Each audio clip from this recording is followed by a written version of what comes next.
Eh ben, je suis Guillaume Brandois, je suis premier assistant opérateur de prise de vue sur ce tournage de Chien de la Casse. Donc, je suis originaire d'ici et j'ai toujours gardé mon domicile ici. Je travaille essentiellement en région et d'ailleurs c'est pour ça que je suis redescendu il y a déjà 2-3 ans. Ouais, je connaissais JB d'avant, j'avais pas mal suivi les courts-métrages qu'il avait fait sans avoir eu la chance ou la possibilité de bosser dessus. J'avais effectivement très envie de pouvoir un jour participer à un de ses projets. Et là, il y a eu un peu de chance aussi, parce que ça devait être un ami, assistant opérateur qui devait être dessus, et puis la situation a fait que ça n'a pas été possible, et du coup, voilà, j'ai eu un peu cette chance de pouvoir me retrouver dessus. Mais JB, après, est quelqu'un d'assez fidèle envers les gens avec qui il a déjà pu bosser avant, etc. Et donc, je sais qu'il y a beaucoup de gens de l'équipe qui le connaissaient avant et qui l'ont un peu suivi sur tous ces projets. Et le premier assistant opérateur assiste donc le chef opérateur sur tout ce qui concerne la caméra, à la fois sur le choix des optiques, l'accessoirisation, chapeaute un peu tout ce qui concerne la caméra, les retours vidéo, etc. Et puis surtout le gros du boulot, c'est de faire la mise au point pendant les prises de vue. Donc effectivement, pendant la prise de vue, la mise au point n'est pas automatisée.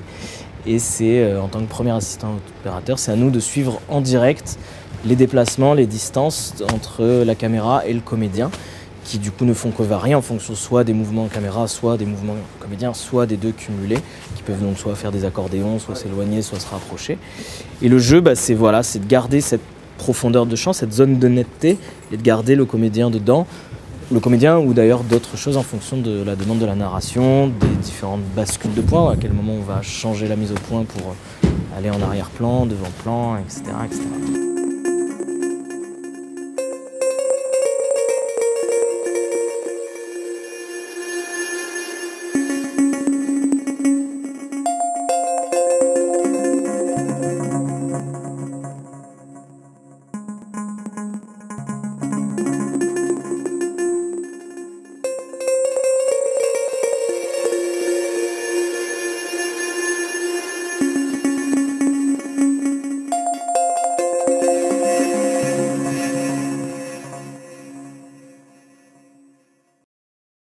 Ça tourne au son. Est-ce que tu peux juste déjà te présenter, dire ton nom? Raphaël Quenard.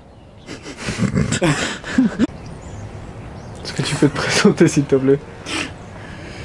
Donc je m'appelle Raphaël Quenard et je joue dans Chien de la Casse. J'ai rencontré JB grâce à Halima Wardiri, qui on faisait des séances d'improvisation un peu dans une association qui s'appelle 1000 Visages. Et elle m'a dit, il y a un mec qui écrit un film et tout ça, s'appelle Chien de la Casse, et tu pourrais jouer dedans. Et du coup, après, j'ai toute une période où j'ai suivi JB dans la rue. Elle m'avait donné son adresse, et je me suis mis à le suivre dans la rue et à le traquer. Et je lui ai dit bonjour. Et après, on s'est oublié, enfin, je crois. Enfin, en tout cas, il m'a oublié.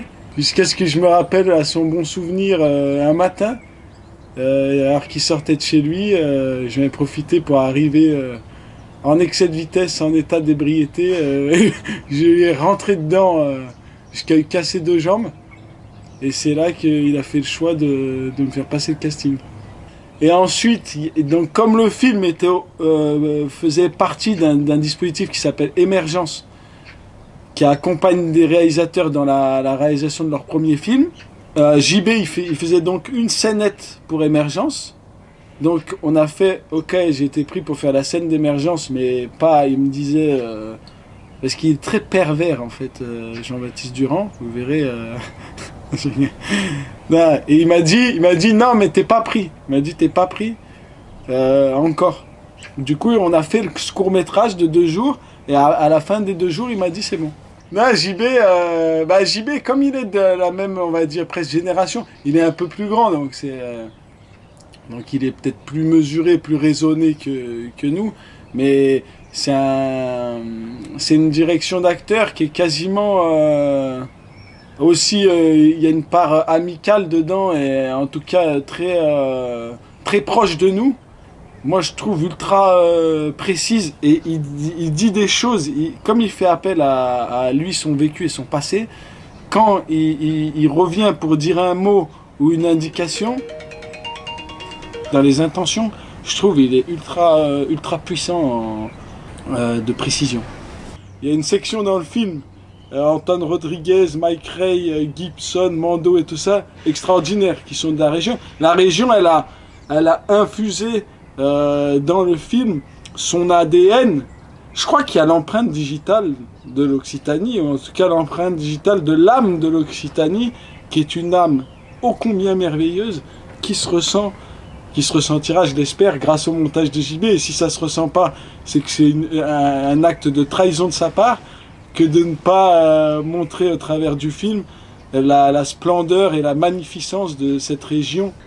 Ah non, là par contre j'étais honnête, tout ce que je viens de dire, c'est honnête.